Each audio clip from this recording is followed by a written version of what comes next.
오늘 제목 한번 같이 따라할까요? 자, 같이 있습니다. 시작! 새벽 한적한 곳 소명을 발견하는 자리라는 제목으로 여러분과 은혜를 나눕니다. 마가복음 1장 35절에 39절 말씀입니다. 같이 읽습니다. 자, 시작! 새벽 아직도 밝기 전에 예수께서 일어나 나가 한적한 곳으로 가사 거기서 기도하시더니 시몬과 및 그와 함께 있는 자들이 예수의 뒤를 따라가 만나서 이르되 모든 사람이 주를 찾나이다. 이르시되 우리가 다른 가까운 마을들로 가자. 거기서도 전도하리니 내가 이를 위하여 왔노라 하시고 이에 온 갈릴리에 다니시며 그들의 여러 회당에서 전도하시고 또 귀신들을 내쫓으시더라. 아멘.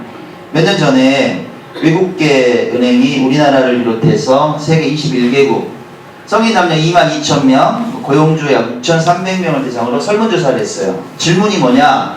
은퇴 후에 떠오르는 생각은 뭡니까? 이렇게 물어봤어요. 자, 그러니까 우리나라 사람들이 뭐라고 대답하느냐? 복수응답입니다. 여러 개를 선택할 수 있는 거예요.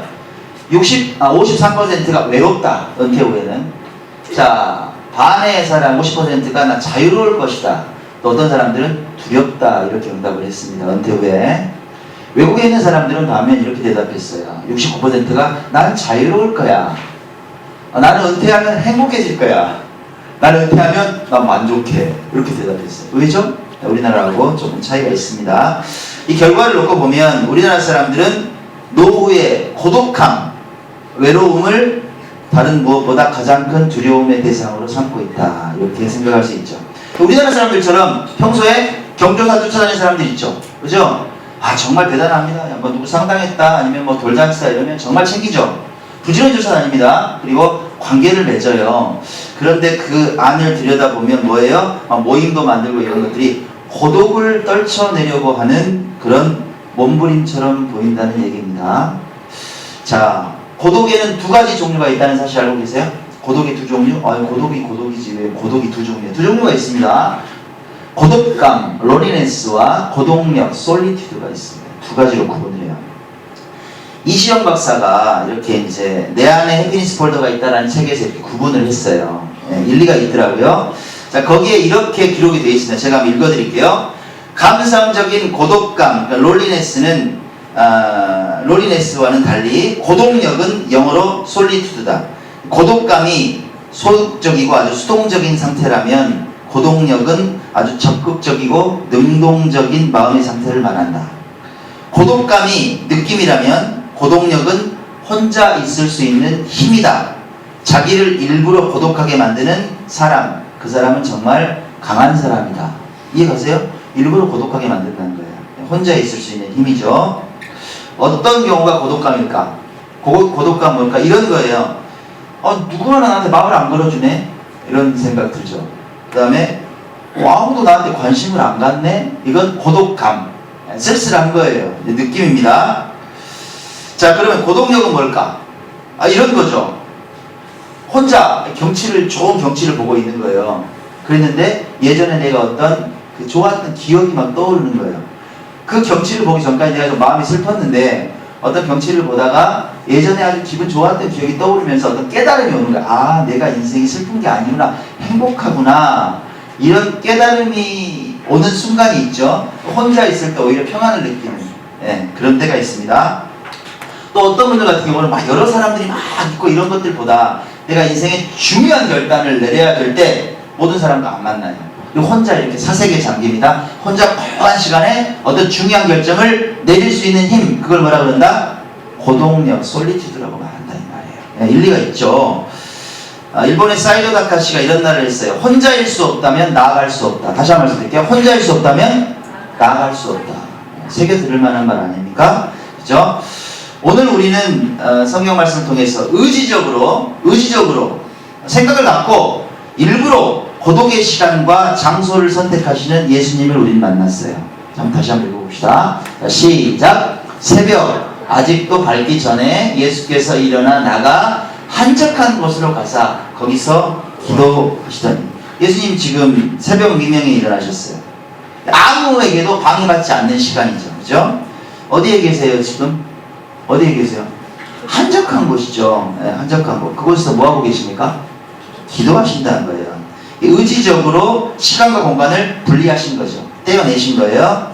기도를 통해서 아버지 하나님과 소통하십니다. 무엇 때문이었을까? 무엇 때문이었을까요? 이걸 성경을 쭉 마가복음을 읽어다 보면 그 바로 뒤에 뭐가 나오냐면 예수님께서 갈릴리 전도 여행을 앞두고 계셨어요. 이제 넓은 지역으로 가셔야 된단 말이에요.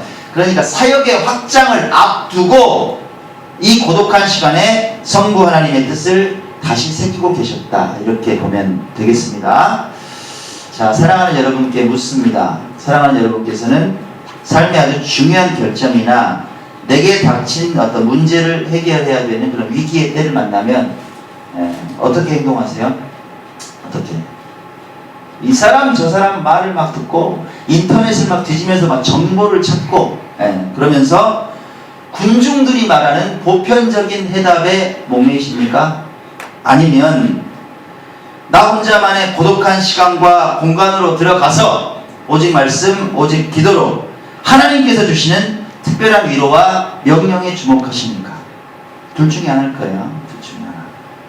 오늘 설교를 통해서 하나님 앞에 홀로 서는 기쁨을 깨닫는 그런 은혜의 시간이 되시길 바랍니다. 자, 첫 번째 우리에게 주시는 교훈입니다. 첫 번째 같이 한번 읽을까요? 시작. 새벽 한적한 곳으로 가서 기도하라는 것입니다. 새벽에 한적한 곳으로 가서 기도하라. 여러분 카페인 중독 아세요 혹시? 아시는 분? 선물 드릴게요. 카페인 중독. 목사님 너무 쉽잖아요. 목사님 중독이잖아요. 하루에 커피 믹스를 7개씩 드시면서 그런 것 같죠? 카페인 중독은 그게 아닙니다. 뭐냐면 카카오톡, 페이스북, 인스타그램에 앞글자를 땄어요. 그래서 SNS 중독을 말합니다. SNS 중독. 그걸 카페인 중독이라 그래요. 사람들은 누군가에게 나 잊혀지고 싶지 않다 이런 생각이 많기 때문에 이 SNS에 매달립니다. 그리고 새로운 자극이 아주 집착하죠. 뭐 새로운 거 없어? 누구는 어떻게 산대? 그 사람 요즘 어떻게 살아? 나하고 좀 틀려? 뭐 이렇게 아주 궁금해요. 자기 인생만 잘 사람들이 왜 이렇게 관심이 많은지 몰라요. 그리고 내가 이 SNS를 하는데 다른 사람들이 나를 어떻게 볼까에 아주 관심을 많이 갖습니다. 다른 사람이 나를 어떻게 볼까?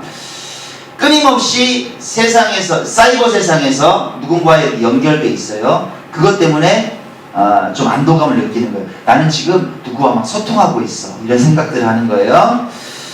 자기는 그렇게 생각하는데 정작 그 내면을 들여다보면 어때요? 자기 마음은 공허한 거예요. 이해가세요? 갑자기 내 마음은 허전한 거예요. SNS를 열심히 하는 내 마음은 허전해요. 놀라운 얘기는 여러분 카페인 우울증을 알아요. 카페인 우울증은 뭔지 아세요? SNS 하다 보니까 저 사람 사는 건 나보다 나은 것 같아. 차랄 것대 이 사람이. 나는 사는 데가 20평인데 저 사람은 43평으로 이사 갔대. 그러면 박수 쳐주면 될 거 아니에요. 근데 갑자기 막 부하가 치밀어 오르는 거예요. 나는 왜 이래 이 생각을 하는. 이게 카페인 우울증이에요. 참 답답합니다. 이 사회적인 네트워킹, 그러니까 소셜 네트워킹은 아주 열심히 하면서 정작 누구와의 네트워킹을 안 해요? 자기하고는 안 만나요. 자기 스스로하고는 안 만나. 내 문제에 대해서는 내가 안 만난단 말이에요. 세상에 있는 많은 사람들과의 관계는 아주 중요시해요. 네트워킹 해요. 누군 어떻게 사는데? 그런데 답장 남겨야지. 좋아요, 좋아요, 좋아요. 열심히 하는데 하나님께 네트워킹 하는 건 별로 관심 없어. 성경 안 봐. 묵상 안 해요. 여러분은 어떠십니까? 여러분은 표정이 나는 아무 문제 없어요. 그래요. 한번 돌이켜보시기 바랍니다. 자, 우리가 그러면 이제 다시 성경으로 돌아갑니다. 예수님의 그 사역 현장으로 한번 가볼게요. 자, 우리는 지난주에 예수님의 가버나움 회당의 사역을 살펴봤죠. 그죠? 회당에서 가르치셨어요. 그 권위 있는 가르침 때문에 어떤 일이 일어났어요? 귀신 들렸던 자가 스스로 자기 본색을 드러냈어요. 당신은 하나님의 아들이십니다. 드러나니까 예수님께서 잠잠하라 꾸짖으셨죠. 그리고 귀신이 떠나는 역사가 회당에서 있었어요. 자, 성경은 그 뒤에 보면 예수님께서 회당에서 나오셨어요. 어디로 가십니까? 시몬의 집에 가셨다. 시몬은 누구예요? 베드로죠. 시몬의 집에 가셨어요. 누가 있었어요? 장모가 있네, 장모가. 장모님이 딱 계셨어요. 장모님이 아이고 반갑습니다 이렇게 나오는 게 아니라 누워 계셨어요. 왜? 베드로가 좀 속을 썩혔나봐. 화병이 났어요. 그래가지고 열병이 나서 누워 계셨어. 아이고 누워 계셨어요. 주님이 가셔서 손을 잡아 일으키십니다. 치유해 주세요. 그리고 그 장모가 예수님을 수종드셨다고 그랬어요. 그리고 고치신 다음에 어떻게 했을까요? 안 쉬시네 예수님께서. 바로 그날 저녁의 장면이에요. 우리 같이 한번 읽습니다. 시작. 저물어 해질 때에 모든 병자와 귀신 들린 자를 예수께 데려오니 온 동네가 그 문 앞에 모였더라. 예수께서 각종 병이 든 사람을 고치시며 많은 귀신을 내쫓으시되. 똑같은 장면을 마태복음에 가면 예수님께서 이렇게 기록하세요. 예수께서 일일이 그 위에 손을 얹으사 고치셨다. 다시 한번요. 예수님께서 일일이 손을 얹으셔서 고치셨다. 사역을 그렇게 하셨단 말이에요. 한 10명 만났겠어요? 여러분 수많은 인파가 모였어요. 수많은 인파가. 온 동네가 모였다. 온 동네가. 온 동네가 모였대요. 온 동네가. 이 말이 다 왔다는 얘기예요. 네. 밤이 깊도록 사역하셨겠죠. 상상해보세요. 밤이 깊도록. 예수님 앞에 인파가 있는 생각해보세요. 고치고 계속. 아마 자정을 넘기시지 않았을까요? 그죠? 네. 자정을 넘기셨을 것 같아요. 제 생각에는. 자, 그리고 주무셨겠죠. 그러면 제 생각에는 이건 조금 경망스러운 얘기인데 예수님께서 코도 고셨을 것 같아요. 너무 피곤하셔서. 그럴 수 있는 거 아니에요? 너무 피곤하면 저 코 잘 골아요. 네. 피곤하면 코도 골 수 있는 거 아니에요? 예수님께서 정말 우리 일반적인 말로 톡 떨어지셨을 것 같아요. 너무 피곤하셔서. 자, 그렇게 주무셨으면 좀 늦잠 주무시면 될 거 아닙니까? 그렇잖아요. 사역 열심히 하셨으니까. 근데 예수님께서 어떻게 하셨다? 새벽에 날이 밝기도 전에 일어나셨단 말이에요. 날이 밝기도 전에. 네. 밖으로 나가세요. 밖으로. 그리고 한적한 곳으로 가시는 거예요. 그리고 간절히 아버지께 기도하십니다. 자, 가버나움 사역을 통해서 예수님의 인기가 어떻게 됐어요? 최고가 됐어요. 야, 너 말 들었어? 회당에 서 있지. 야, 귀신이 막 쫓겨나간다. 그거 보고 나 쓰러지는 줄 알았다. 봤어. 나 못 봤는데. 한번 가볼래? 가보자. 수많은 사람들이 모였어요. 예수님께서는 인기 스타가 되신 거예요. 네? 사람들이 구름대처럼 몰려듭니다. 우리 같으면 어떻게 됐겠어요? 우쭐해지죠. 여러분 괜히 겸손한 척 하지 마세요. 다른 사람들이 칭찬하면 좋잖아요. 막 어깨 힘들어가고 막 이런 상황이 계속 됐으면 좋겠죠. 예, 막 SNS 하는데 좋아요가 막 150개, 200개 달리는 거야. 막 이러면 그죠. 대단한 사람이 된 것 같아요. 그럼 착각에 빠집니다. 우리는 그런 상태를 막 유지하고 싶어 하죠. 그리고 더 많은 사람과 만나고 싶어 하죠. 근데 예수님은 어떻게 하셨어요? 그 순간에 스스로 고독과 마주하신단 말이에요. 스스로 고독한 순간으로 들어가세요. 홀로 아버지 앞에 나갑니다. 우리에게 새벽 미명이란 어떤 의미일까요? 우리에게 새벽 미명이란. 목사님 저는요 다 되는데 새벽에 일어나기가 정말 힘들어요 하는 분이 있습니다. 성경에서 말하는 새벽은 이 새벽만 말하는 걸까요? 좀 묵상을 해봤어요. 제게 새벽은 이런 의미로 다가왔습니다. 새벽이라면 더할 나위 없이 좋은 시간이죠. 그런데 새벽은 아니더라도 내가 의지적으로 떼어낼 수 있는 시간이라면 그게 새벽이 된다는 얘기예요. 의지적으로 내가 떼어낼 수 있는 시간이라면. 이해가시죠? 아침이 됐든 저녁이 됐든 오후가 됐든 아니면 점심시간에 짝퉁 시간이 됐든 내가 떼어낼 수 있는 시간이라면 그게 새벽이 된다는 얘기예요. 최자 집사님께서 아침에 일찍 출근하시면 다른 어떤 일보다 먼저 묵상하신대. 책상 앞에 딱 앉으셨어요. 시간을 투자하신대요. 그게 뭐예요? 그 시간이 새벽이라는 말이에요. 이해가시죠? 자, 그러면 한적한 곳은 뭘까? 한적한 곳. 집중할 수 있는 나만의 공간을 말한단 말이에요. 집중할 수 있는 공간, 한적한 곳. 성전일 수도 있겠죠. 자, 여러분이 지금 직무하시는 그런 사무실은 한적한 곳이 될 수 있을까요? 얼마든지 될 수 있죠. 이해가시죠? 골방으로 들어가면 된다는 얘기예요. 차는 한적한 곳이 될 수 있을까요? 조수연 집사님은요, 차에 딱 가면 묵상음악이 쫙 흐릅니다. 다 기도하게 만들어요. 거기 가서 다 기도해야 돼. 네, 기도해야 돼. 자, 그 공간은 뭐예요? 한적한 곳이 될 수 있다는 얘기예요. 그러니까 시간과 공간에, 내가 분할된 시간과 공간에 고독하게 홀로 서서 하나님께 기도할 수 있는 그런 현장이라면 새벽과 한적한 곳이 될 수 있다는 얘기입니다. 그렇게 어느 때든지 내가 하나님 앞에 고독하게 설 수 있는 인생이라면 뭐가 두렵겠어요, 여러분? 뭐가 두려워요? 위기가 문제가 얼마든지 간증의 재료가 될 수 있는 거죠. 자, 우리 이번에는 성경으로 돌아가서 그런 고독한 순간 앞에 섰던 사람을 한번 만나봅니다. 자, 이사야서를 보면 히스기야 왕이 나와요. 히스기야 왕. 원문에 보면 그가 병 들었다고 했어요. 무슨 병이 들었냐면 쇠힘이라고 표현합니다. 쇠힘. 그게 뭐냐면 염증이에요. 종양 이런 뜻입니다. 뭡니까? 요즘 같으면 암이죠.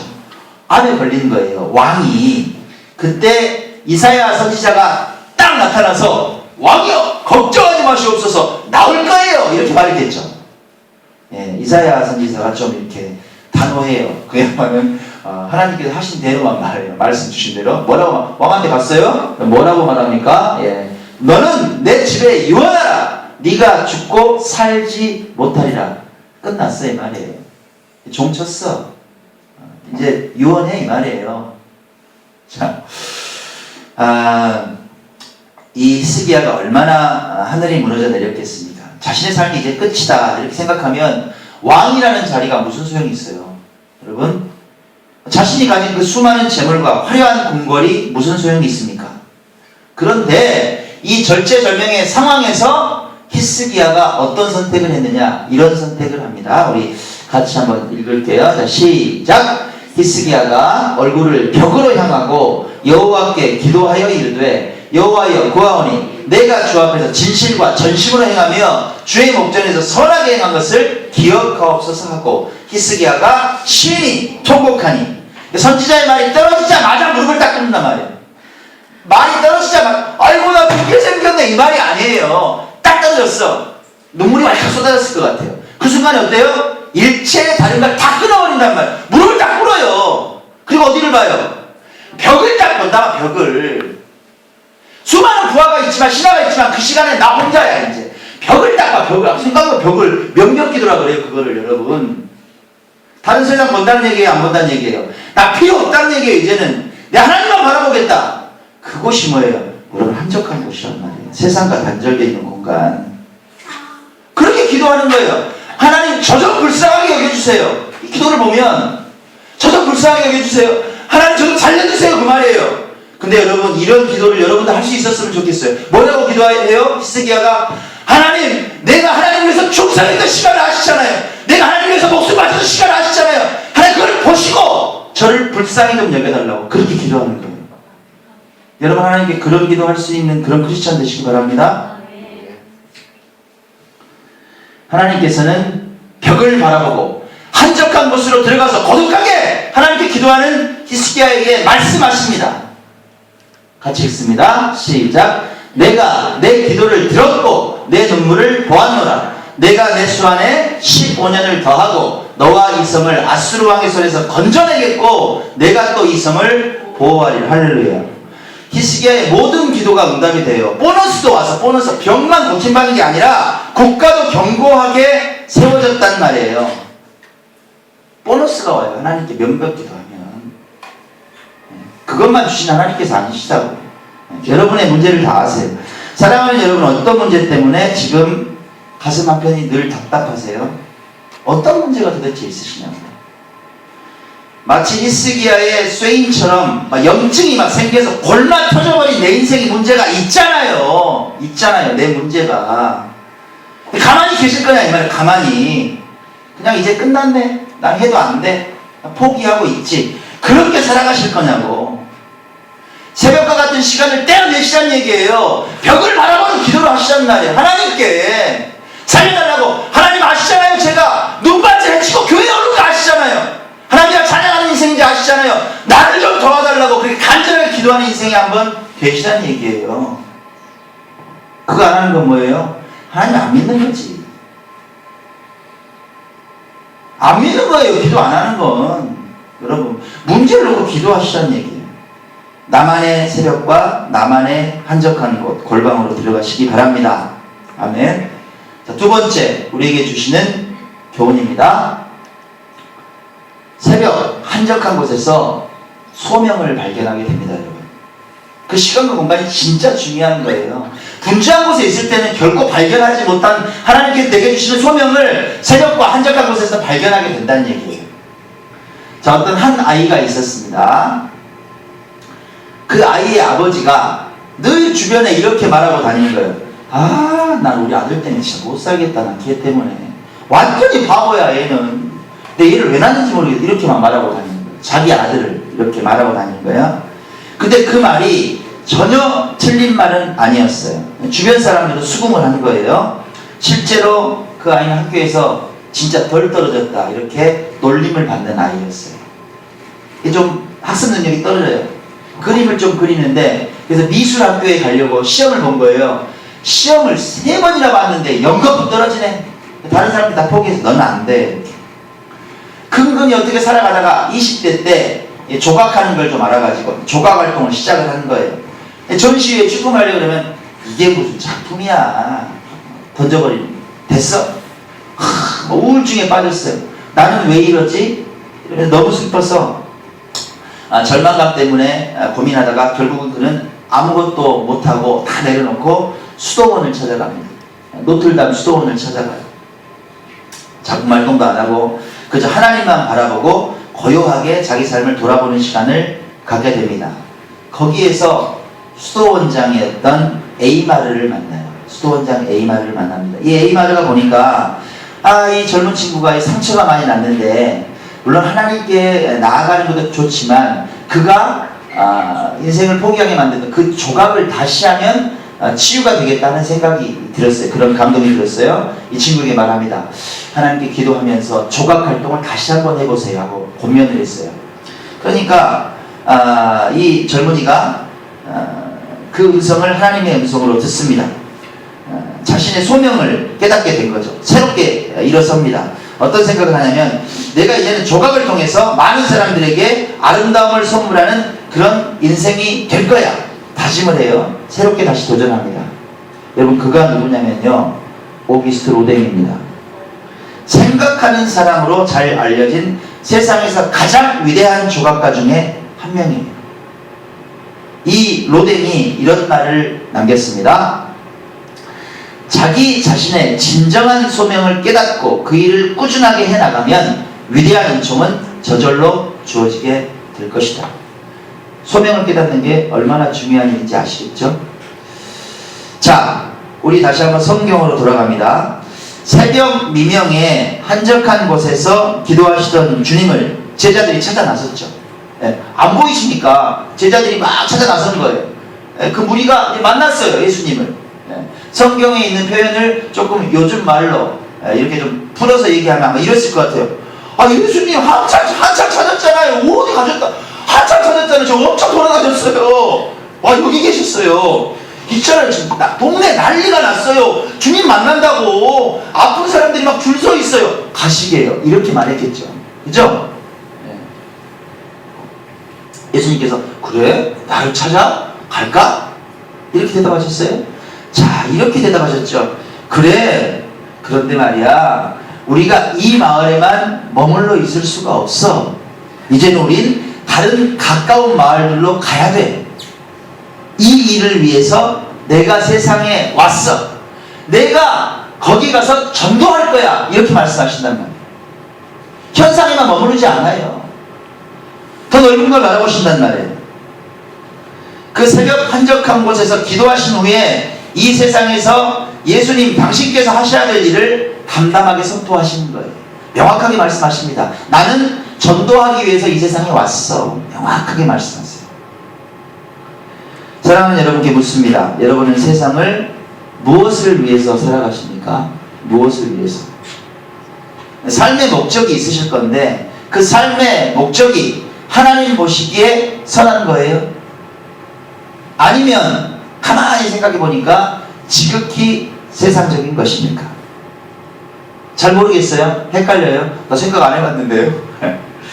그러면 하나님만 바라볼 수 있는 시간과 장소가 필요하다는 얘기예요. 새벽 미명과 같은 시간, 그리고 한적한 장소가 필요하다는 거예요. 제게는 필요할까요? 안 필요할까요? 필요하죠. 매일매일 필요하죠. 지난 연말이었습니다. 연말에 12월 마지막 주였어요. 장성에 있는 한 기도원을 찾았습니다. 다른 모든 일정을 그냥 제쳐놓고 저녁에 그냥 찾아갔어요. 연말이 다 됐는데 여러 가지 문제들이 제 마음을 막 어렵게 하는 거예요. 그때 상황 한번 보세요. 설례 2주년 우리 감사 예배 잘 드렸죠. 은혜롭게 드렸죠. 그리고 우리 다윗처럼 성전 건축 프로젝트 시작했습니다.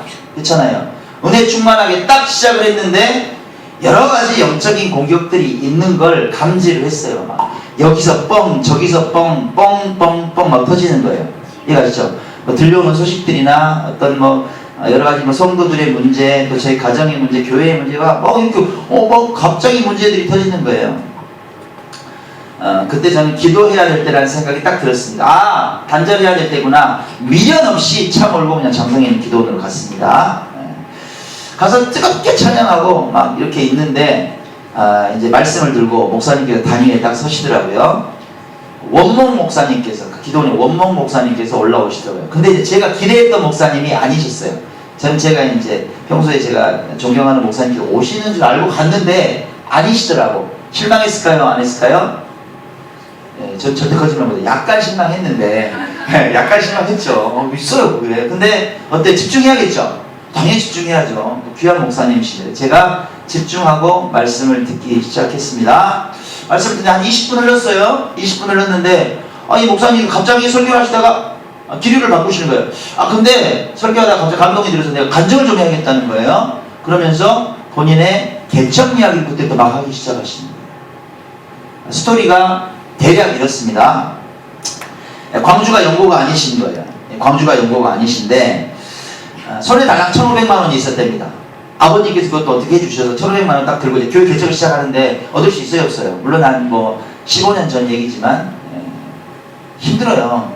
자기가 진짜 들어가고 싶은 건물이 있었는데 들어갈 수가 없었대요. 한 10번 갔대. 너무 목도 좋고 가고 싶은데 거기는 도저히 못 가고 어디로 갔나요? 오치동으로 가셨대요. 오치동은 조금 저렴하고 그래요. 오치동에 가서 2층에 둥지를 트셨대요. 근데 집주인을 너무 잘 만난 거예요. 너무 은혜로운 분을 만난 거예요. 십자가 종탑을 못 세우게 하시더래요. 절대 안 된다고. 절대 세우면 안 된다고. 그래서 아니 교회를 개척을 했는데 종탑을 못 세우게 교회가 되면 너무 실망이 돼. 나는 어떻게 건물을 치러도 이런 데를 왔을까. 너무너무 답답해가지고 막 가슴만 두드리고 의욕이 없으셨대요. 성도가 있어요, 없어요? 성도 없죠. 성도 없고 가족끼리만 예배드리고 막 그런 살라예요.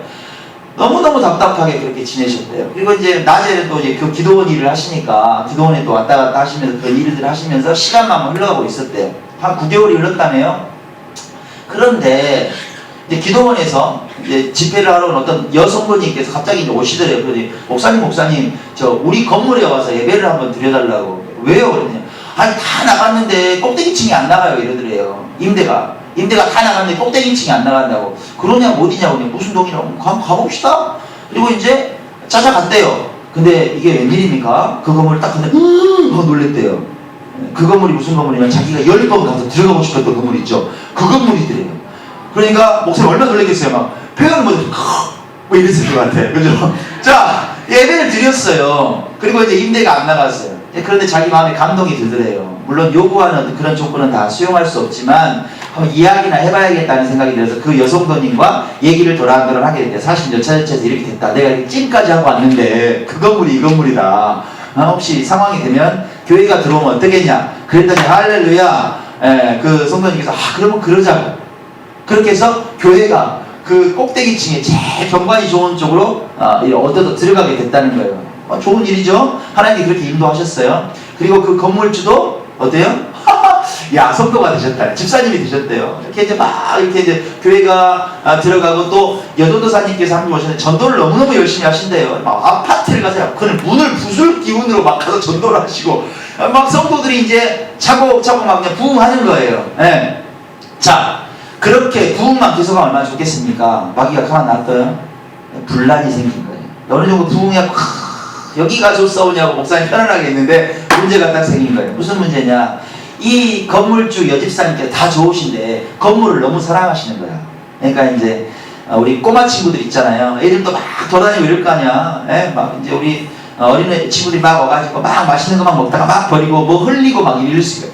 흘리면 좀 내버려 둬야 되는데 누가 뭐 흘리고 막 있잖아. 그러면 화장실을 막 뛰어가지고 걸레를 딱 들고 막 야! 너 왜 돌려? 이거 뭐라고 그러는 거예요. 그게 한두 번이면 모르는데 애들을 막 잡으니까 옆에 있는 성도님들이 화가 좀 난 거예요. 자기가 주인이면 주인이지. 교회에서 그래야 되겠느냐. 그래가지고 대판 붙었네? 대판 붙었어요. 그래서 이제 교회가 쪼개져 버린 거예요. 그럴 수 있습니다, 여러분. 그 상황이 되니까 이 목사님께서 얼마나 마음이 힘들었겠어요. 정말 식음을 전폐하고 그냥 마음이 너무너무 가슴이 아파서 그렇게 있었대요. 그러다 기도를 그렇게 했다는 거예요. 주님, 내가 새들어 사니까, 우리 교회가 새들어 사니까 이런 일을 겪습니다. 주님, 내가 한 평이라도 줬사오니 이 교회의 땅과 건물을 좀 주십시오 라고 기도가 나오더래요. 기도를 한참 하고는 이제 내가 찾아 나서야겠다 하고 찾아 나섰대요. 바로 그 다음날 딱 찾아 나서서 누구를 딱 만나냐면 건물 옆집에 화원이 있대요. 화원 주인을 딱 만난대. 그러니까 화원이, 목사님 어디 가세요? 진짜 여차 우리 교회 사장 아시잖아. 내가 이래서 어떻게든지 알아보려고 내가 길을 나섭니다. 그랬더니 이 화원 주인이, 목사님 진짜 좋은 데 있어요. 무슨 소리냐고. 있잖아요, 신도심 생긴 데 거기 3층 교회가 신축을 해서 딱 지어놨는데 들어가지도 못하고 입당 예배도 못 드리고 지금 목사님 딴 데로 갔어요. 거기 있어요. 무슨 소리냐고. 뭐 그런 교회가 있냐고. 그 목사님이 너무 신실하셔서 건축을 3층을 잘했대요. 잘했는데 청빙을 받으신 거야. 다른 교회에서, 아주 큰 교회에서 청빙을 받으시니까 이제 지어놓은 교회가 소용이 있어요, 없어요? 없대요. 지어놓고 그대로 있대. 새 건물 그대로. 뭔 그런 일이 있냐고. 시가보다 한 30% 싸게 나왔대. 가보자고 막 뛰어갔대. 가서 보니까 층고가 6m야. 선생님 보통 좀 높으면 좋거든요. 그죠? 툭 터져가지고. 성전이 높이가 6m 너무너무 좋더래요. 한 200명 앉아있을 수 있는 그런 데. 아버지 여기입니다. 그 자리에서 무릎 꿇고 계약을 했을까 안 했을까? 계약했답니다. 그리고 그 교회에 가게 됐어요. 제일 처음에 이자도 감당할 수가 없을 만큼 힘들었죠. 너무너무 힘들었대요. 지금은 어떻게 됐을까요? 예, 얼마 안 돼서 하나님께 다 방법 만들어 주셔서 대출금 다 갚고 지금은 할렐루야 하면서 목회하고 계시다고 간증을 하시더라고요. 그 간증을 제가 들었습니다. 그러면서 그 목사님께서 설교 말미에 간증도 하시고 이런 말씀 하시는 거예요. 나 오늘 설교 준비하고 하나도 못하고 간증만 했네? 나 진짜 이상하네? 저는 웃었죠. 하나님께서 누구를 위해서 누구들이라고 그 이야기 하게 하신 거예요. 저는 새 힘을 얻었어요. 새 힘을 얻었어요. 하나님께 이 종에게 힘을 주시려고 귀하게 쓰시는 그 목사님을 사용하셔서 소명을 재확인시켜 주셨습니다. 새벽 같은 시간에 한적한 그 기도원에서 하나님의 음성을 들었어요. 마치 제게 이렇게 속삭이시는 것 같았습니다. 아들아, 너 힘들어하는 거 내가 다 안다. 그런데 힘내야 되지 않겠니? 네가 하는 게 아니라 내가 한다. 너는 순종하고 길을 가. 두려워하지 말고 길을 가. 담대하게 선포해. 그러면 기적을 보게 될 거야. 기도하면서 얼마나 울고 나왔는지 몰라요. 펑펑 울었습니다. 하염없이 울었어요. 감사해서. 할 수 있다고 그러시더라고요. 저는 감히 선포합니다. 우리 교회를 통해서 아픔을 가진 사람들이 치유될 거예요. 예수님을 뜨겁게 만나서 그들의 삶이 변화될 겁니다. 교회에 속한 우리 아이들이 대한민국의 각처에서 리더로 살아갈 거예요. 지금 개척교회가 안 된다는 시대입니다. 우리 교회 안 됩니까, 여러분? 빛골이 모델이 될 겁니다.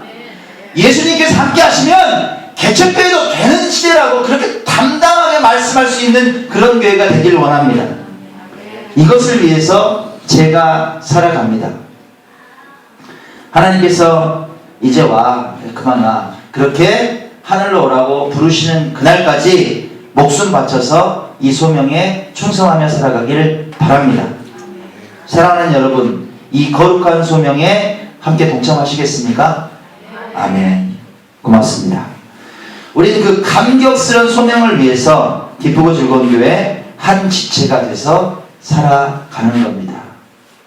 자, 말씀의 결론을 냈습니다. 여러분, 떨기나무 불 가운데서 하나님을 만난 사람이 있죠. 누굽니까? 누구예요? 떨기나무 불 가운데서 하나님을 만난 사람이 있어요. 모세가 그랬죠. 그렇죠? 떨기나무 활활 타러오는 나무가 불이 붙었는데 어때? 나무가 안 타요. 떨기나무 불 가운데서 하나님을 만났어요. 하나님께서 말씀하시고 네 신을 벗으라. 세상에 있는 신을 벗으라는 얘기인데 그렇게 모세가 하나님을 만났어요. 그 모세를 비유해서 엘리자베스 베럿 브라우닝이라는 사람이 시를 지었어요. 그 모세를 비유로 해서 이런 시입니다. 같이 읽어볼까요? 시작. 이 땅에는 천국이 가득하고 모든 떨기나무는 하나님으로 불붙어 있다. 그러나 보는 자만이 신을 벗는다. 다른 이들은 둘러앉아 야생 딸기나 따고 있다. 어떤 의미인지 아시겠죠? 여러분, 우리 교회에 활활 타오르는 하나님의 불이 보이세요? 보는 자만이 하나님 앞에서 신을 벗는다는 말이에요. 하나님께 절대 순종합니다. 언제든지 하나님의 음성을 듣기 위해서 내 시간을 드리고 한적한 골방과 같은 곳으로 들어갈 수 있는 크리스찬이라면 이 불을 봐요. 불을 봅니다. 여러분, 하나님 부르심 앞에 신을 벗고 나아가시겠습니까? 아니면 세상에서 야생 딸기나 열심히 따면서 그렇게 내 입만 즐겁게 하면서 살아가시겠습니까? 선택은 여러분께 달려 있습니다. 새벽에 한적한 곳으로 가시는 성도 여러분들이 되시기 바랍니다.